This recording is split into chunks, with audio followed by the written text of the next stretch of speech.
Apakah YouTube sudah mulai berubah? Nah, sekarang suara orang-orang kayak kita mati karena semua spotlight ke suara-suara orang besar.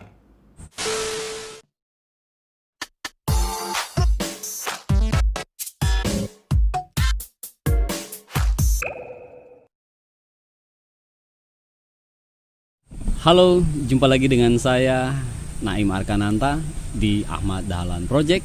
Tentunya di studio baru saya, Studio Alam di Kampung Wisata Bisang, Lewaja. Dan beberapa hari ini saya bersama teman-teman yang ada di Kampung Wisata Bisang ini sedang bersemangat membicarakan konten YouTube. Ada beberapa dari teman-teman yang ada di sini bersemangat ingin membuat konten, dan ada juga satu channel konten khusus untuk Kampung Wisata Bisang Lewaja ini.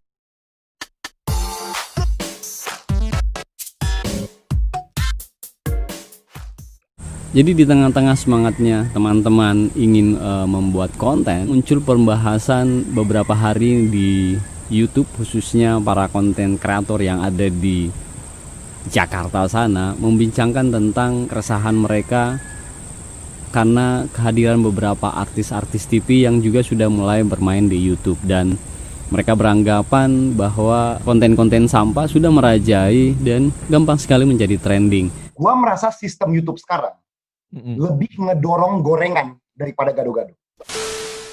Apakah kami bisa bersaing dengan artis-artis itu atau dengan konten-konten kreator yang hebat-hebat yang ada di kota itu?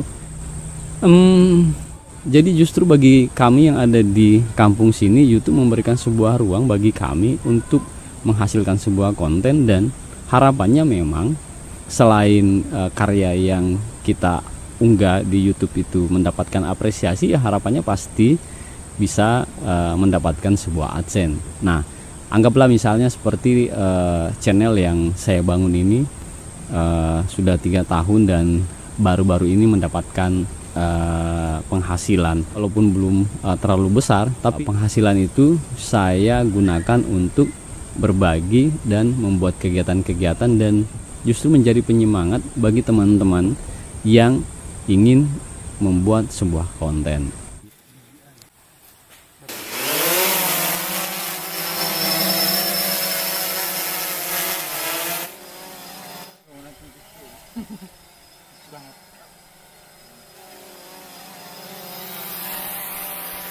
Beberapa teman saya yang sudah lama juga bermain di konten YouTube dengan khasnya sebagai konten pemancing yang ada di sini, itu sudah ada beberapa orang yang justru membuat mereka bangga menjadi seorang YouTubers, karena lewat mereka membuat konten YouTube, mereka membuat karya khususnya di dunia mancing, mereka mendapatkan pendapatan, mereka mengandalkan AdSense untuk menopang hidup mereka. Jadi kalau misalnya ada yang bilang, kalau misalnya kamu masuk di YouTube dan justru mengejar AdSense, itu salah.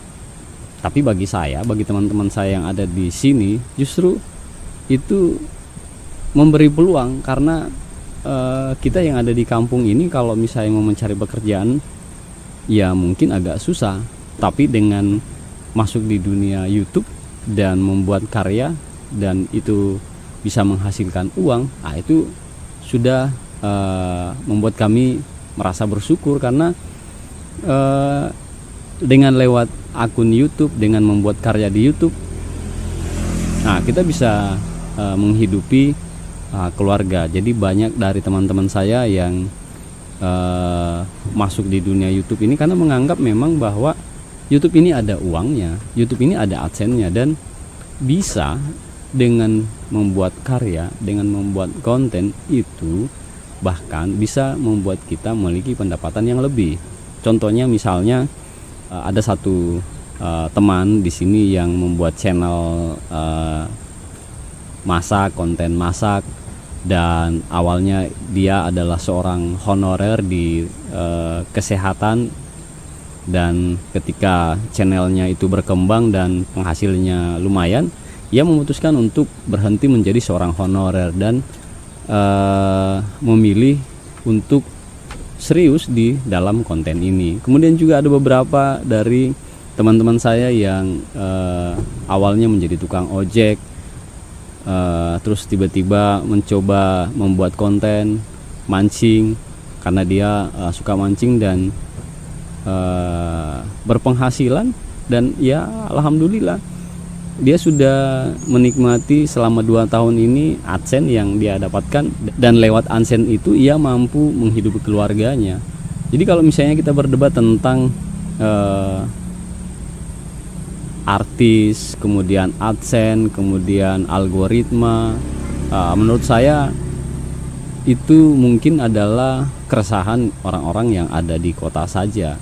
Bagi kami yang ada di kampung ini, kami beranggapan bahwa YouTube memberikan kami ruang untuk ya mau dibilang berkarya, dan lebih-lebih lagi dengan menghasilkan konten dan mendapatkan penghasilan. Nah, itu sudah menjadi hal yang luar biasa bagi kami yang ada di kampung ini.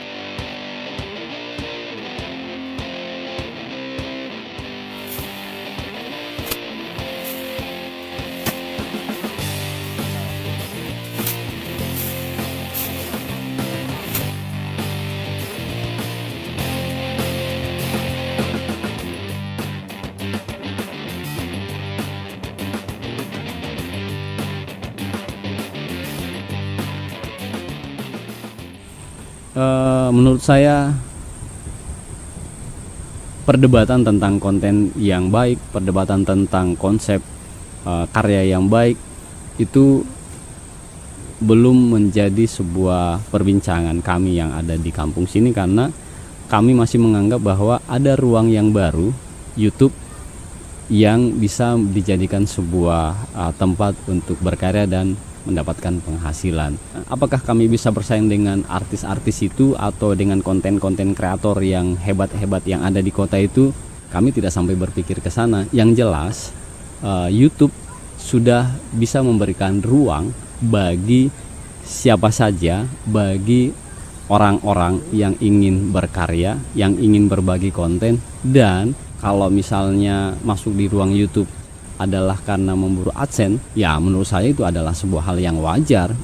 Jadi menurut saya YouTube itu masih keren, dan YouTube itu masih memberikan peluang bagi orang-orang, bagi siapa saja yang ingin bergaul di dunia kreatif atau ingin berbagi di konten-konten yang kreatif.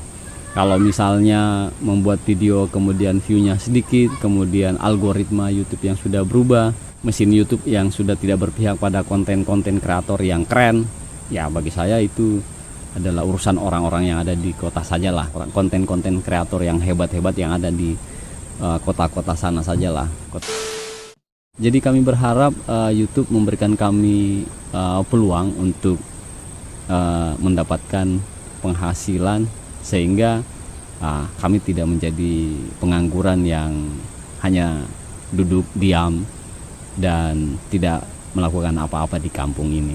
Dan kami berharap apa yang kami lakukan di sini bisa memberikan manfaat bagi orang-orang yang nantinya menikmati channel-channel yang kami buat di Kampung Wisata Bisang Lewaja ini.